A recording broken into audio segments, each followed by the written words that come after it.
Well, hey folks, welcome back to another episode of the Brand Builder Show. Excited to have two new friends here today, Dustin and Kris, and really excited to dive into their journey, all that they've been doing on Amazon over the recent years, and this tool that they've built in their spare time, just because they weren't busy enough being e-commerce entrepreneurs. So Dustin, Kris, welcome to the show today. Great to have you on. Glad to be here. Yeah, thanks for having us. No, you're so welcome. Whereabouts are you guys calling in from? Obviously the US, but whereabouts in the US? We are in Kansas City, Missouri, Okay. both of us. Nice. Kris lives about 40 minutes north of me. We're opposite sides of the city, but same city. And so are you guys in business together, like Amazon business together? Has it always been that way? No, Not yet. not yet. Okay. Yeah, not yet. You never know what's going to come down the road. But no, we both, it's interesting. We both started our own Amazon businesses at around the same time, around 2014. I didn't meet Kris until 2019 when we started working at Soloza together. But yeah, we did not. We were not in business together individually. Oh, interesting.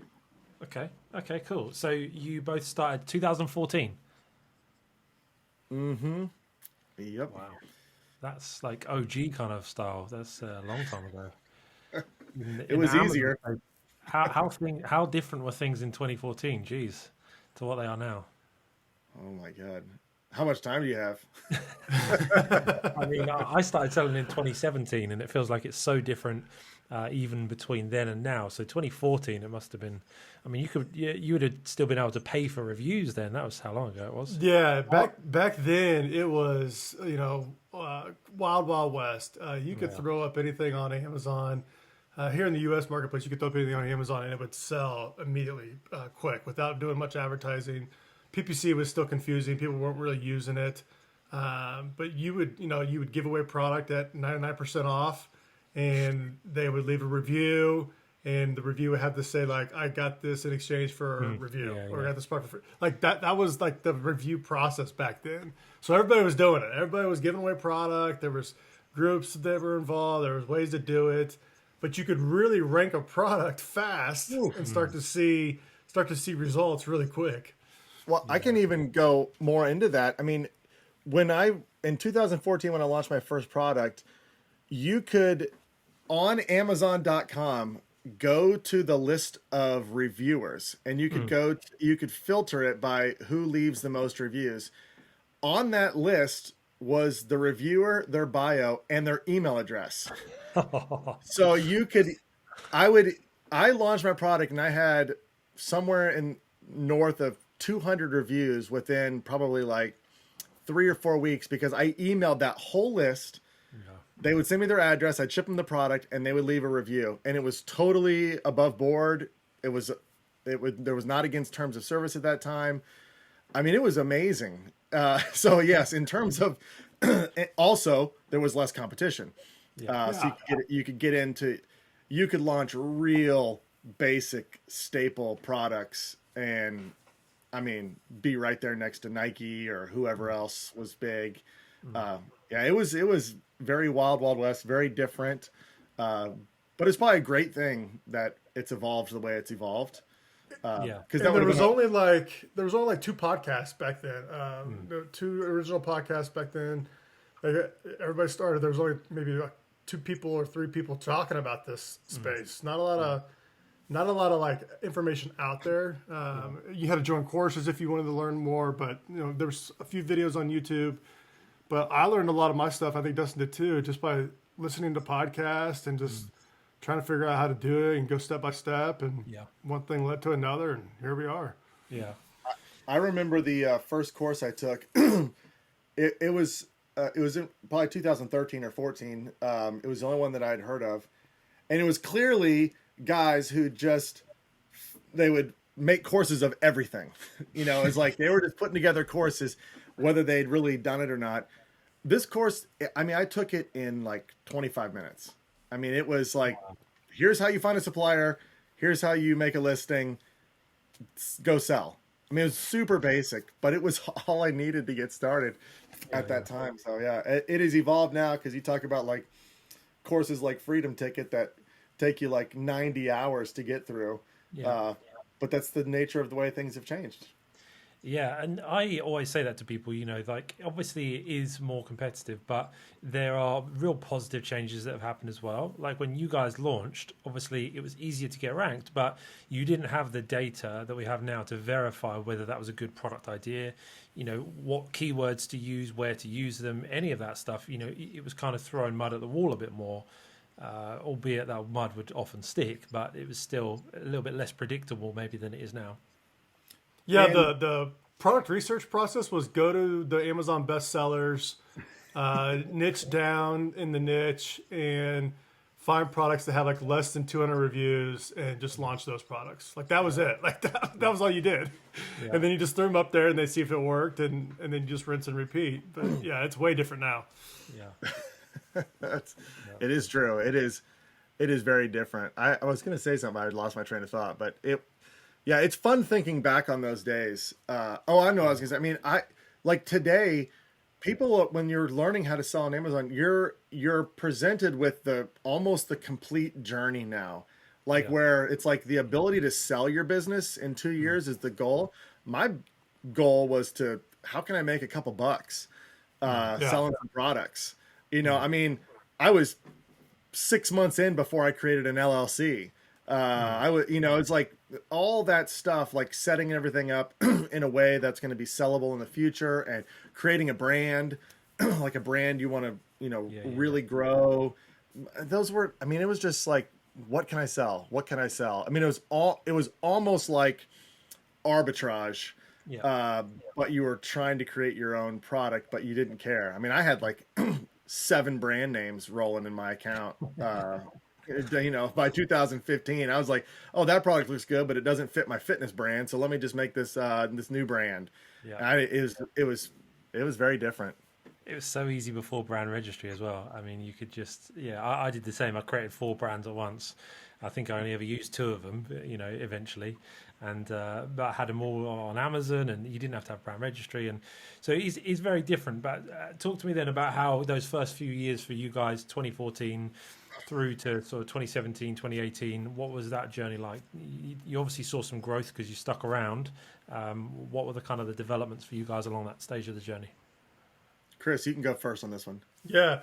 So when I first started selling on Amazon, it was not private label. It was all like stuff in the house that was still new, just to kind of learn the process, selling books, figuring out like what is an FBA shipment, how do you do it. So, I was selling all that kind of stuff at the very beginning just to kind of get my feet wet to learn the process. And this is early 2014. Back then, no brand registry, no concept of branding. But I did find a product, and I contacted a supplier, and I didn't have much capital. So I took out 2 credit cards. I was like, I'm going to take out 2 business credit cards. So I heard it on a podcast. Somebody told me, like, take out credit cards, or they put their inventory on credit cards, whatever. So I was like, I'll take out 2 credit cards. But my supplier wanted me to commit to like thousands of units. And I was like, no. I can't do thousands of units. I'll tell you what I'll do. I just want to do a case, like 1 case of the product, because I want to test it out. I want to see if this works.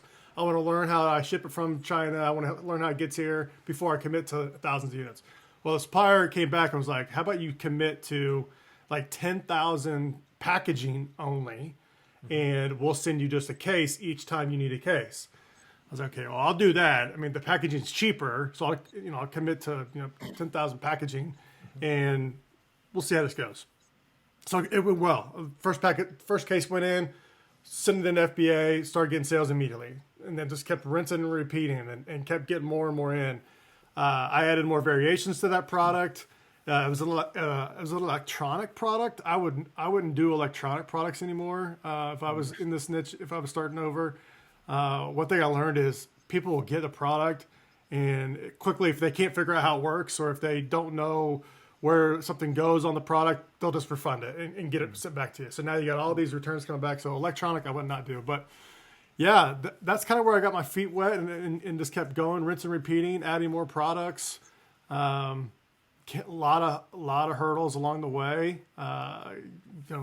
racked up some debt along the way. Still got some debt. So, it's a process. So you learn it and you just keep going. I could have gave up a lot of times, but I didn't. I just kept fighting the good fight. Yeah, good man. Awesome. Yeah, I'm similar. Me. I mean, it's funny how many people Kris and I talked to, where 2014 is how they started. They did retail arbitrage. Then they realized they could go private label. Then they were successful. Then they started an agency. And it's amazing how many people have followed that journey. Yeah. But I was a tennis pro for a long time, teaching tennis professional. After college, I was doing that. Got married. It was my full-time job. I started having kids. But I've always done little side hustle stuff. I failed spectacularly at launching a software program for tennis pros to help do online scheduling. Okay. To my credit, I was ahead of the curve. But as soon as that came out and there was all this online scheduling tools, I just got completely shellacked. So I've always tried to do things. I mean, Kris and I joke, we kind of like to go fast and break things. It's like, just, if you have an idea, just go pursue it. It's either going to work or not work. So I did a lot of that, did affiliate marketing, just did all kinds of things, because it lended itself perfectly to my job. Because as a teaching pro, I'd have a lesson at 9 a.m. and then be off until noon, and then have 2 lessons and then be off for a couple hours. I was always had time to do this. So FBA came around. I did retail arbitrage, followed all these podcasts. There's a podcast called The Amazing Seller by Scott Volker that I listened to every single day, followed all the processes he had. He was great. And so my first product I launched was resistance bands in the fitness space. So just like those bands you put around your legs and, do squats and lunges and stuff with them. Beachbody had just come out at that time, which was a workout program. And there was this program called Insanity that was like super huge and had resistance bands in it. And everybody was buying these.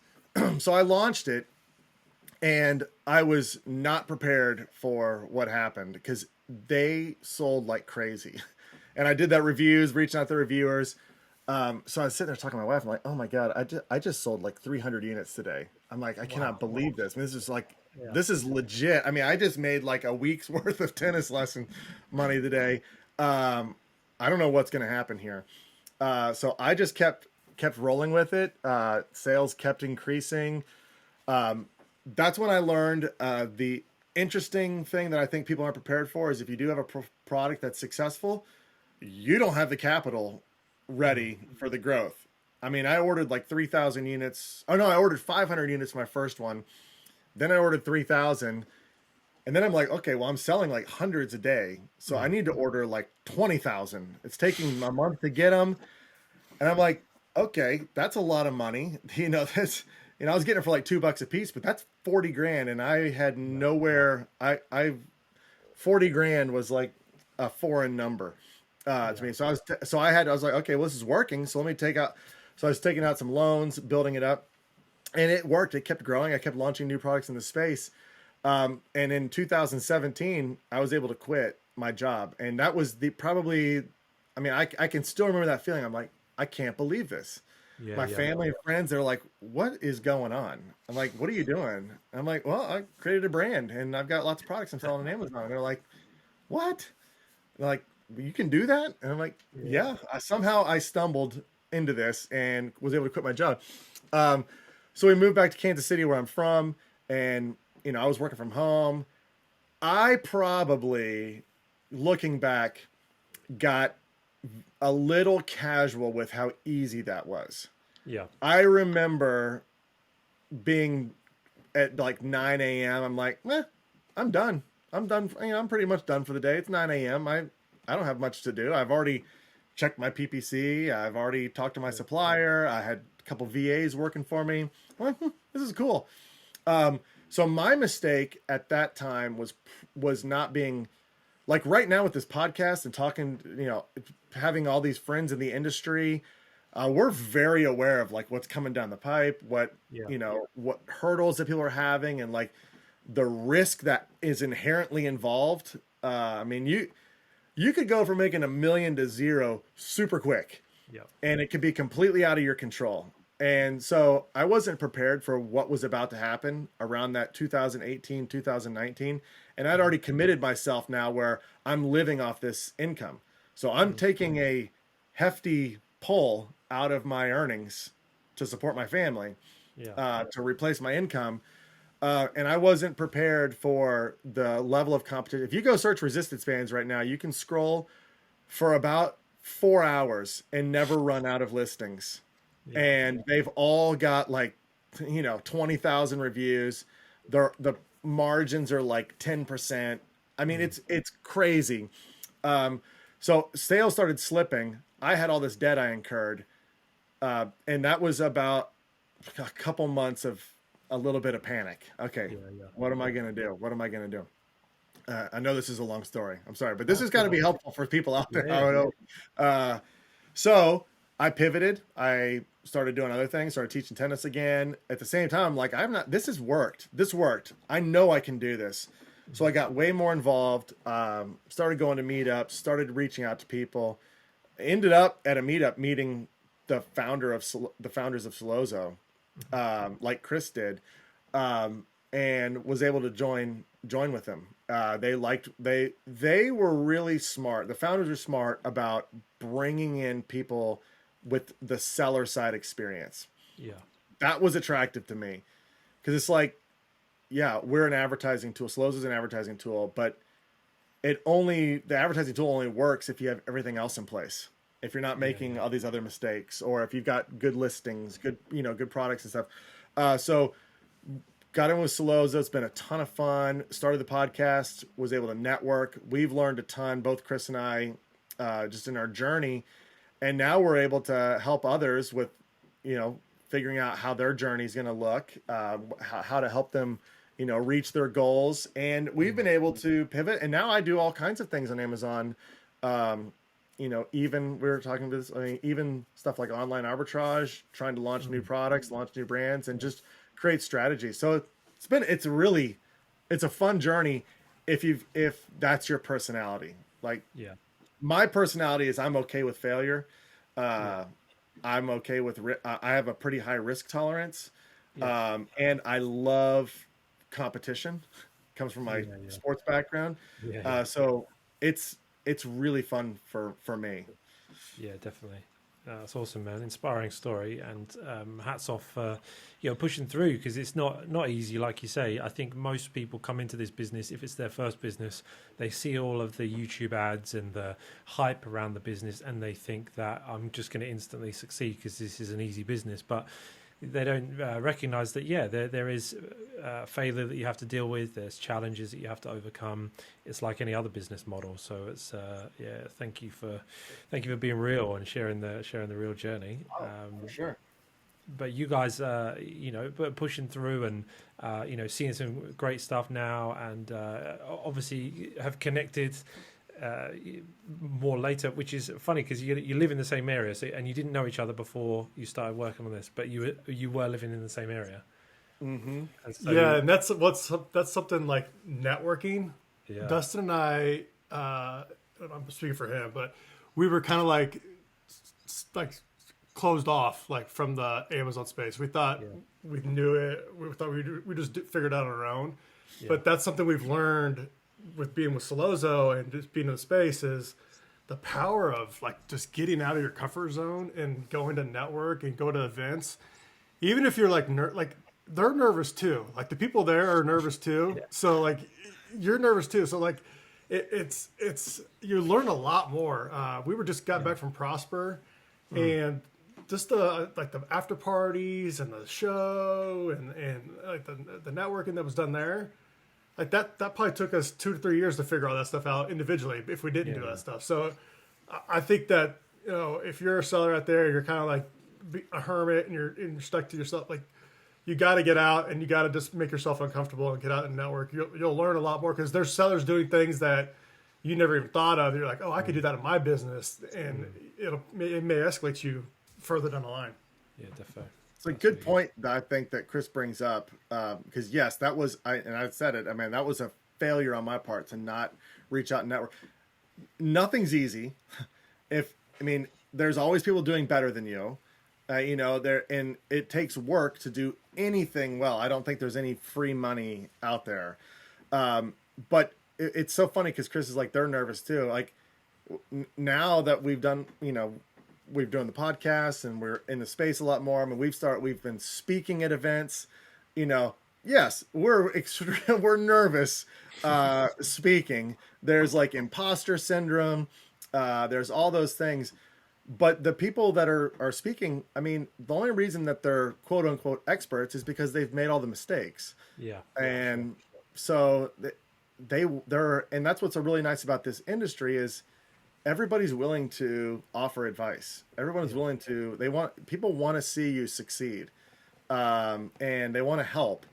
And so when you open yourself up to that, I mean, it would take me forever to list all the things that we've implemented in our own businesses now that we never would have learned if we weren't constantly talking to people. I mean, Google advertising. I learned a cool strategy for online arbitrage. That's building capital for more private label brands. The confidence in talking to other sellers. I mean, it's hard to believe it would take forever to list all those things that I never would have done. So I would encourage everyone to start doing that now. Yeah, for sure. And you guys met at one of these marketing events? Networking events? Yeah. Yeah. So I started at Solozo, and shortly thereafter, the head of sales over there said, "Hey, we're gonna hire another AE, and he's also a seller." And I was like, "What? There's another seller in the area? There's another seller in the area." I didn't realize there was like another seller. I thought there's no one's doing this.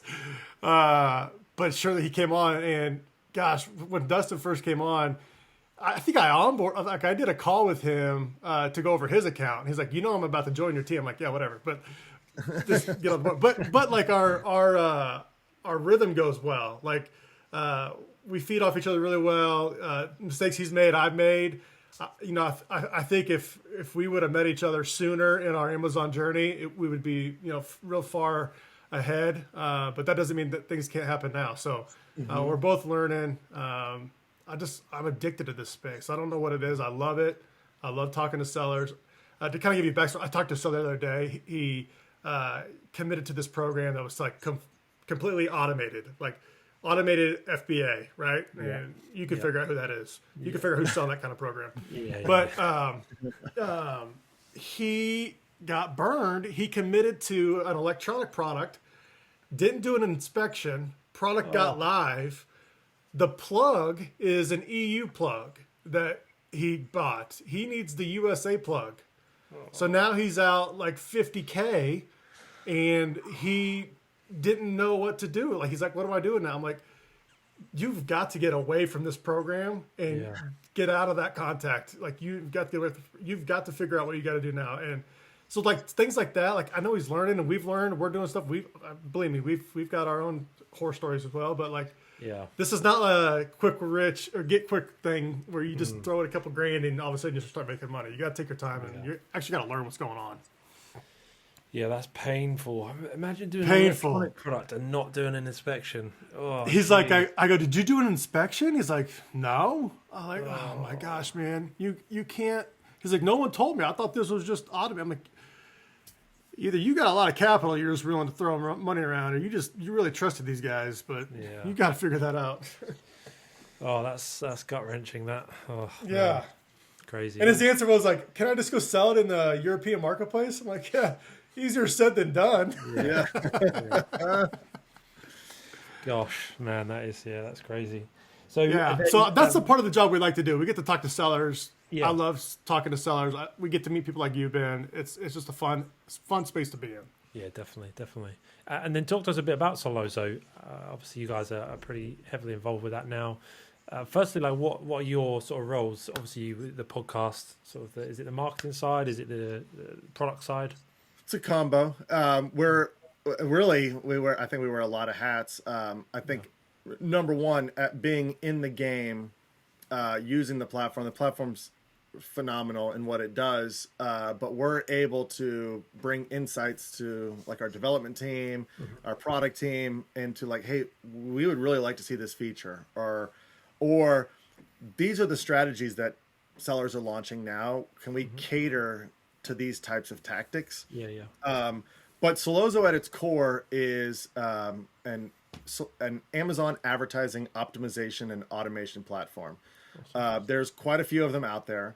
Ours exists in I feel like sort of a unique niche in the marketplace, in that it allows you to automate your strategy. It's a little bit of a combo of AI and your ability to create like high level rules, specifically around how you want like your campaign structure to funnel keywords. You can create that kind of flow. We have a really unique setup called Campaign Studio, where it's sort of like a workflow builder, sort of like if anybody does any mani chats, where you're looking at that grid and you've got like, you can move, drag and drop the elements around. That's how you can drag and drop your campaigns around and link them all together.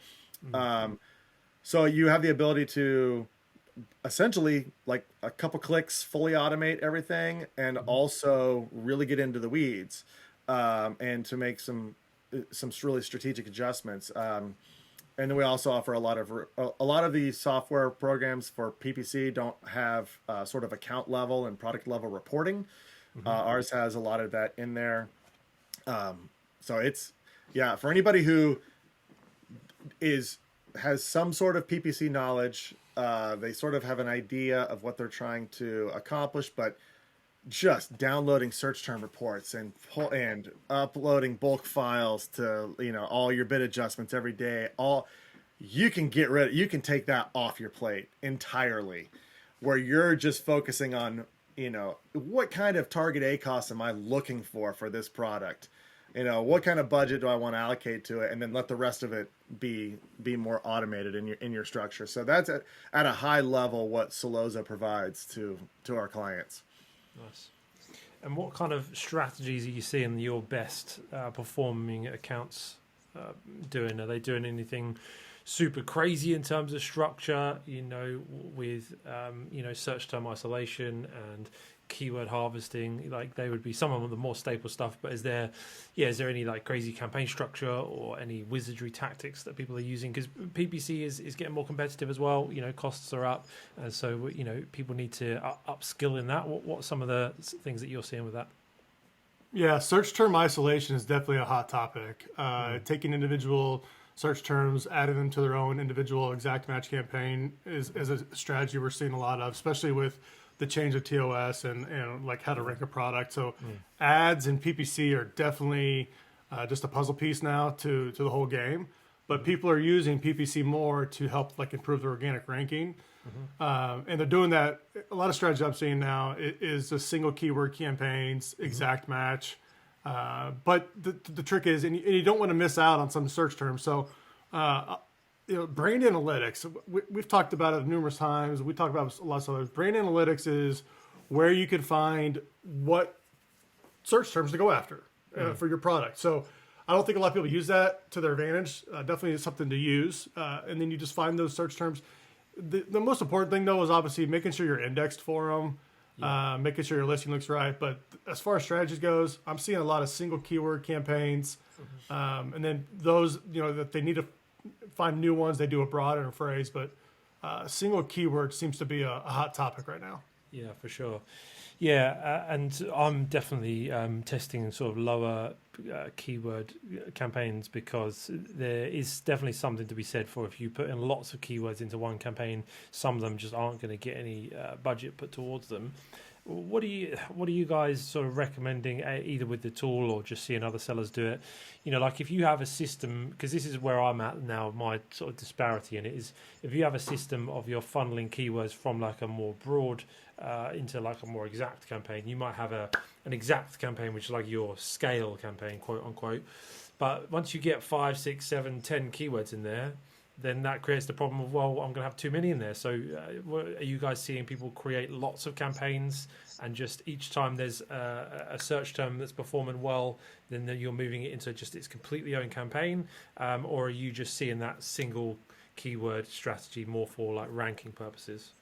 Yeah. Something we're doing inside Solozo is you can control the transfer of keywords from one campaign to the next. So for your example, you have a broad campaign, you tell us how many conversions you want to happen before it moves to an exact campaign. Yeah. But to your point, it doesn't limit how many keywords are going to be in that exact campaign over time.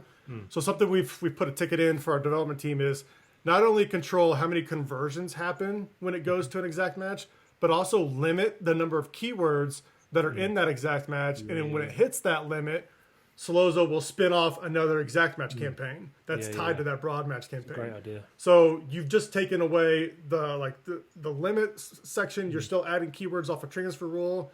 But if you're doing this manually, you're going to have to manually create new manual campaigns if you have hit a certain level.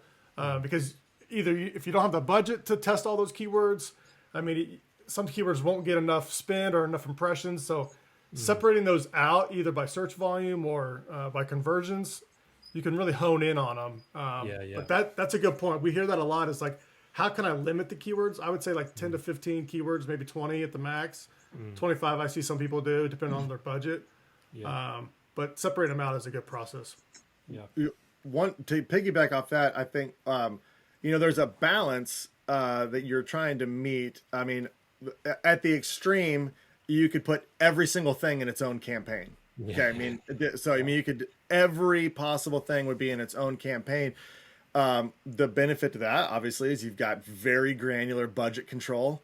You can very granularly control your goal for each keyword. Maybe you're trying to rank for one and not the rest of them.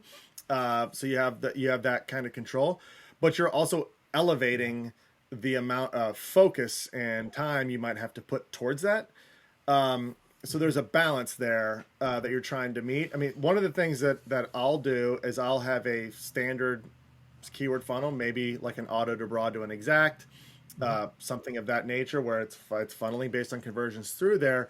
But then I'll create another campaign where I'll link that exact match to this other new exact match and put a high conversion number on it. So that way it's anything that's really converting a lot in that exact match campaign gets moved into another campaign. So that way I can allocate more budget to it, etc. So that's a way to let all the testing happen in a basic funnel, but then get those ones that are eating all the budget and maybe your hero keywords out of that campaign. That's a really good idea. That way, I do think if you've got a lot of low search volume keywords in a campaign, you can have more than 20. But it's those ones that are eating your budget that are really the ones you got to get out of there. So that's kind of like a backwards way of getting to single keyword campaigns or small campaigns for just the specific ones that are necessary. So that might be an easier approach to accomplish a similar goal. If someone's doing this manually, that might be the way I would do it manually to save workload time and get there. And to add to that, you could throw a top of search on there, top of search multiplier on that one that has really good conversions. Now you're really being aggressive on these keywords because you already know they converted their whole pipeline. Now you're just throwing top of search. You're going aggressive bids. You're gonna own that bid. Yeah, that's a real ninja tactic there. I like it. I'm going to try that because, like you say, if you set it at 5, 6, 7, 8 conversions even, that's going to be the ones that are going to be eating up most of that budget and they're going to be separated out. And every time they are separated out, then that's going to create more room for the new ones coming in. Yeah, I like it. That's exactly right. Yeah. The dream, I suppose, would be able to separate them by search volume. If it's put a filter like if this then that kind of rule, like if it's obviously getting say 2 conversions, 3 conversions, whatever you set it at, and the search volume, it depends on what obviously everyone's working on because there's estimates and there's real search volume data, but just as a guide, like if it's 3 conversions but under 200 searches a month, and then 2 to 500, 500 to 1,000. That would be the dream, wouldn't it? Be able to separate it out like that. But it's a good workaround there. I like it a lot. And we and our team is working on stuff like that. Amazon, Kris and I don't live in the developer world. They speak a completely different language than we do. But in the conversations we have, I mean, Amazon's API is opening up a ton of more data. Yeah.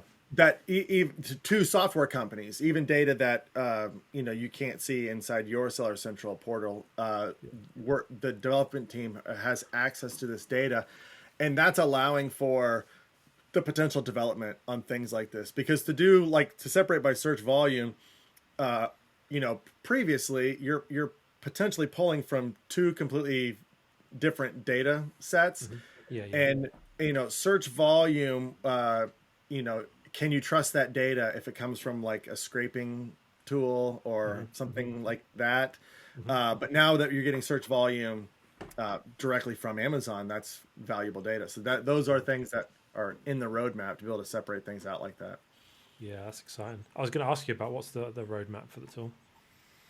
So we got one we're working on now. The one that's been a really hot topic is being able to link a sponsored brand headline ad or a video ad to an existing auto or a manual ad. The reason that's important is you can have essentially an auto campaign that's feeding your new video ad campaign, and it's feeding new keywords to this video ad campaign. I haven't seen any tool that does that.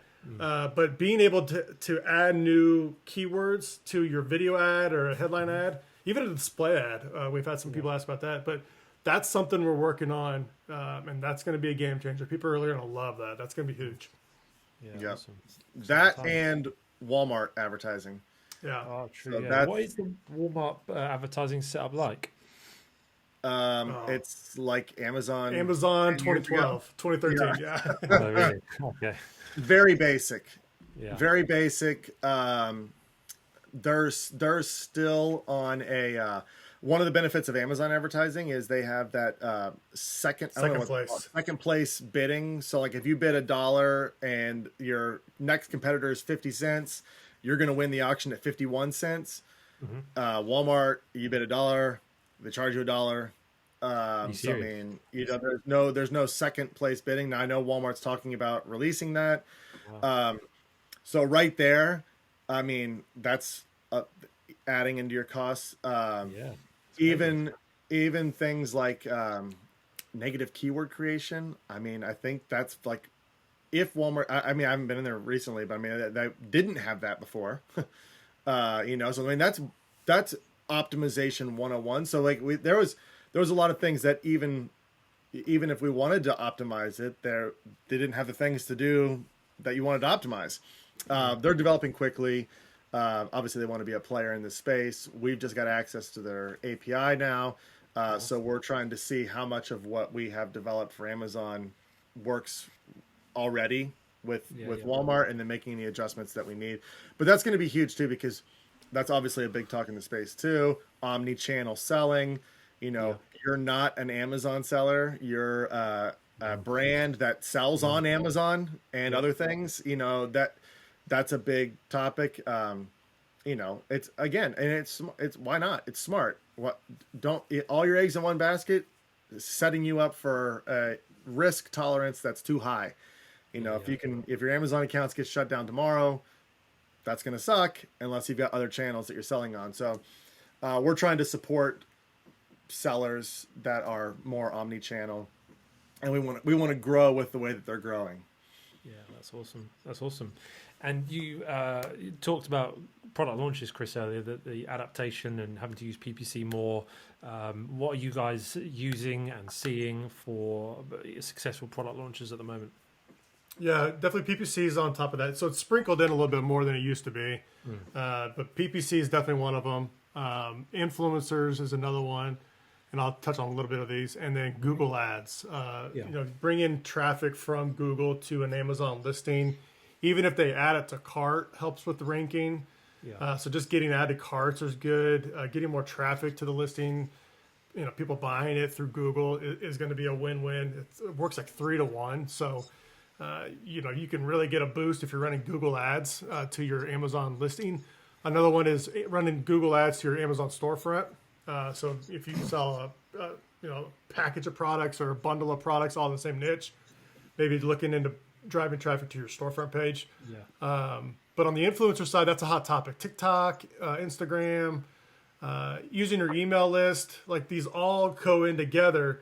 But it's a matter of setting up the plan and having this all ready to go day one, so that when you do go live, you can just start turning on some switches. Turn on your Google ads, enter the Vine program. Now, this is a thing I learned from networking with a guy. He's like, "How do you get reviews?" I'm like, "I'll just put products in the Vine program and launch it that way." He's like, "That's a bad idea, because people in the Vine program, they are buyers that are conditioned to look at everything on the product, right? Your packaging, your inserts, a little bit of a scratch on it, they're gonna ding you for." So he's like, "You got to be careful, because they're gonna tear your product apart and try to, see if there is a 5-star review there." So I didn't realize that. So that's another point. But as far as launching goes, Google ads, using influencers and heavy PPC at the beginning, and then you can kind of dial those back a little bit as you maintain that organic ranking. Yeah, nice. Yeah, we're just about to test some Google ads for a launch. This will be the first time I've done it. We've always done rebates for launches. This will be our first product launch since those terms of service changes. So it'll be interesting to see. Going to test that out. But yeah, from everywhere I've seen, it's pretty powerful to use Google ads. It is. There's a cool tool. We're not affiliated in any way with it, but it's called Amped, ampd.io. I don't know if you've heard of this. Yeah. I've heard of it, yeah. It makes that process so easy. It's slick. It's slick because there's obviously Amazon ads in some way are super easy because there's no copy. It's your product. I mean, it's just like, what keywords do you want to show for? That's it. Yeah. Google ads, I mean, there's this whole element of how well does the copy convert, and how well, and getting your brand attribution link in there. I mean, that's, it's fairly simple, but it's not that easy. Got to go through some hoops to get there. So Amped makes that. I mean, I had Google ads up for my product with the brand attribution link with good copy. They suggest copy in there. I mean, in like 5 minutes. Nice. So it does work. It does boost your organic ranking, and they're tracking your ranking. So anybody should check that out. It's a pretty cool tool. Yeah, for sure. No, that's good. That's awesome. So talk to us a little bit. I know you guys are busy. It's Good Friday today, recording for everyone that's listening. These guys are taking time out on a holiday to come and chat about Amazon. Where else would you be? So I know we appreciate that. But talk to us a little bit, just to finish up then, for anybody that's coming into this space. We've talked a lot about what it used to be like, and it was easier, and throw a product up and make money. Give us something, talk to us about what your mentality would be coming into this as a new seller, 2022, wants to build a real business, real opportunity. What's the right approach to take? Give some words of encouragement. Give us your best advice. Can I start, Kris? Yeah, I know you want to. I think we're going to have the same ideas. I love this topic because we talk to so many sellers who are coming to us for advertising. They've already figured out their product and everything. And the thing that I realize a lot is their expectations of what's going to happen, or what it's going to cost, or the hurdles involved are pretty divorced from reality. Yeah. And so the advice I would give is I would, number one, I would make sure that I'm talking to people that are in the game. I would make sure that those people are analyzing my product selection. I would make sure that they tell me, hey, how much do you think it's going to cost to launch this product? You see a lot of people say, I had a $10,000 budget and I bought $9,000 worth of product, so I have $1,000 left. And it was like, you're going to struggle. That's not enough, especially for the niche that you're in. But opportunity side of that and what everyone should be excited about is there's a zillion products that you could potentially sell. There's so much opportunity. It's off the charts. There's more opportunity than when Kris and I started. There's it's a little easier maybe to talk to suppliers now. It's suppliers this day and age are very adept at what people are trying to do on Amazon. So they've they've shifted and catered things. You can get smaller order quantities on products now than you used to be able to. They understand all the logistics of like labeling and getting stuff in. They're set up for that. So if you have an understanding of how competitive your niche is in conjunction with what your budget is, and if you can start with small order quantities, prove out a concept without destroying your bankroll, your initial bankroll, maybe launching 3 products at the same time with 100 units each, figuring out what works. That way your risk level is really low. I think people that come in like that have the understanding that, hey, I'm going to do $1,000 inventory buy on my initial order, and I'm going to commit, $3,000 to marketing to launch this. That's where I think people are maybe not seeing the impact and what it's going to do for you. But so much opportunity to succeed. I think you just have to talk to people to make sure, is this achievable with what I've got right now? That would be my recommendation across the board. Yeah, Dustin touched on a little bit there was with the order quantities. Alibaba has this option where it's ready to ship. This is something Dustin actually showed me, where you can order small quantities of an item, 50, 100 units, and get it relatively fast. You don't have to wait the 3 months to get it across the sea, and just start getting your feet wet with sticking things up on Amazon and learning the process. And if something hits, you can then go back to that supplier that, look, I'm now wanting to buy 5,000 units, and I'm going to need better pricing than what I did when I bought 100 units. Just to kind of test things out, so you don't put all your money into something. If I was starting again, I would do this exact same method. Do really good product research, figure out how to do product research, because that's a science, to figure that out. But then just find 2 or 3 products, small quantities, ready to ship option on Alibaba, throw them up there with some UPC codes, and just get familiar with the situation, and you may find something.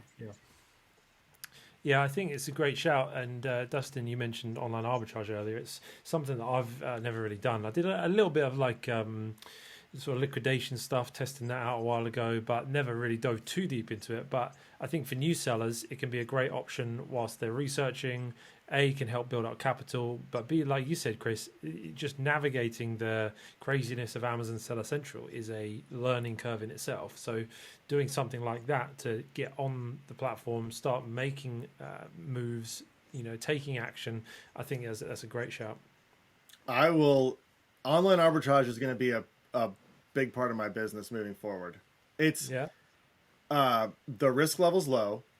It's really fascinating. I can give some people some of the things that are working really well. I mean, for anybody that doesn't know what online arbitrage is, you find stuff on Amazon that's selling decent, that doesn't have that many other sellers on the buy box, and then you see if you can buy it from any other store that is selling it cheaper, and you would be shocked at how many products are like that.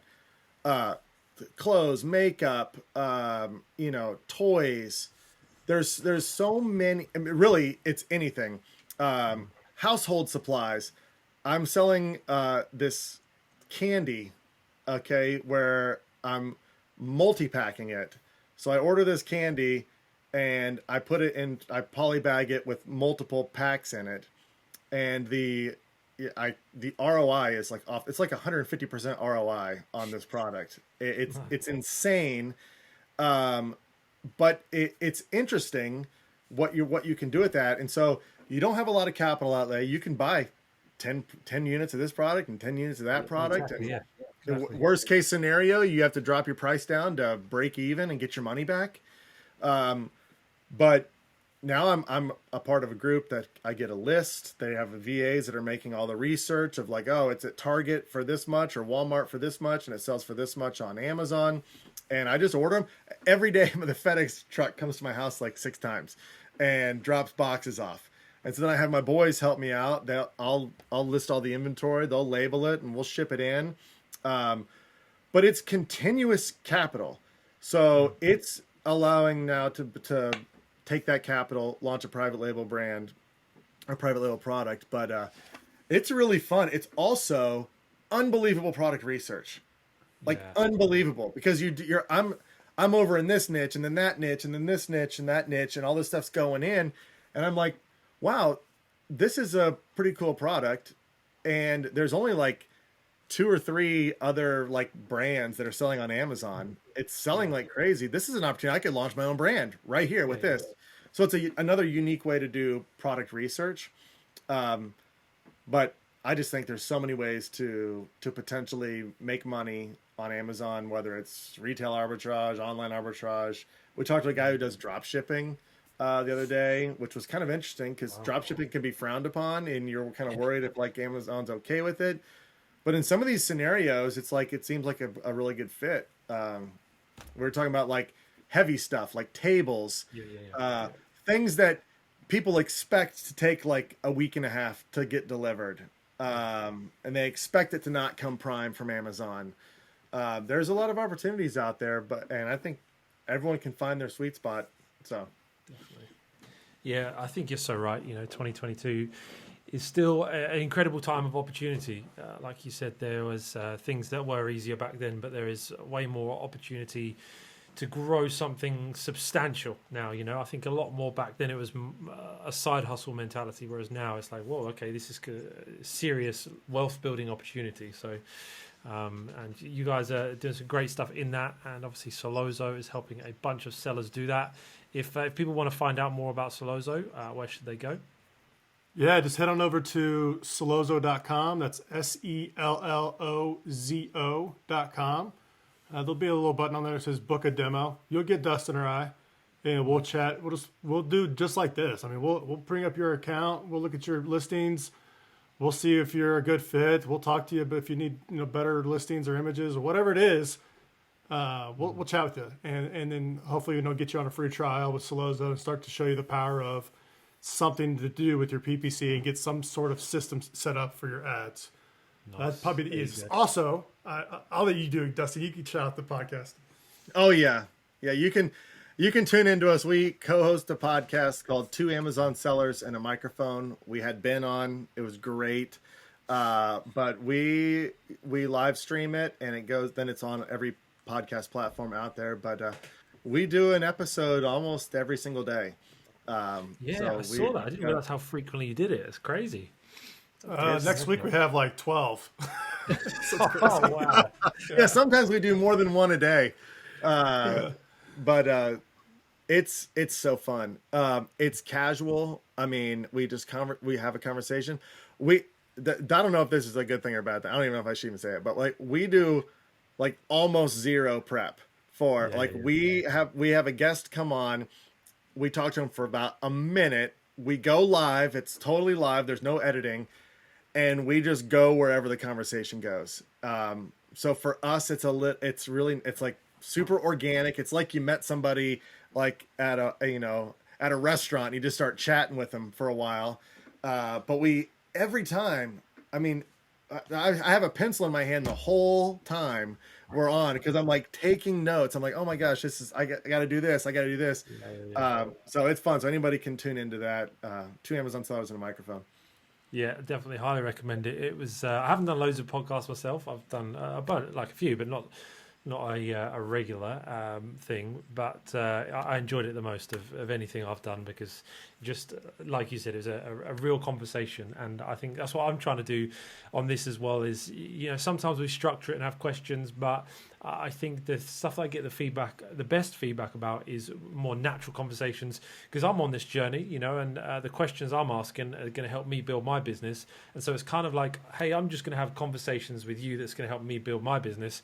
And then if I do that in the hope that other people listening in will get that benefit too. So yeah, it's good. I love that natural feel. That's why I wanted to get you guys on the show, and definitely, hopefully, people have picked that up in this episode too. That some good strategy, some good conversation, and I really appreciate you guys coming on. Thank you. Thanks for having us.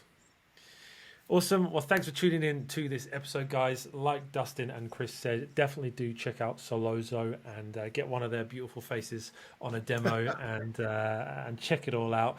Look forward to seeing how the journey goes with Solozo and seeing everything that kind of unfolds for these guys and for you guys too. We'll see you in another episode next week.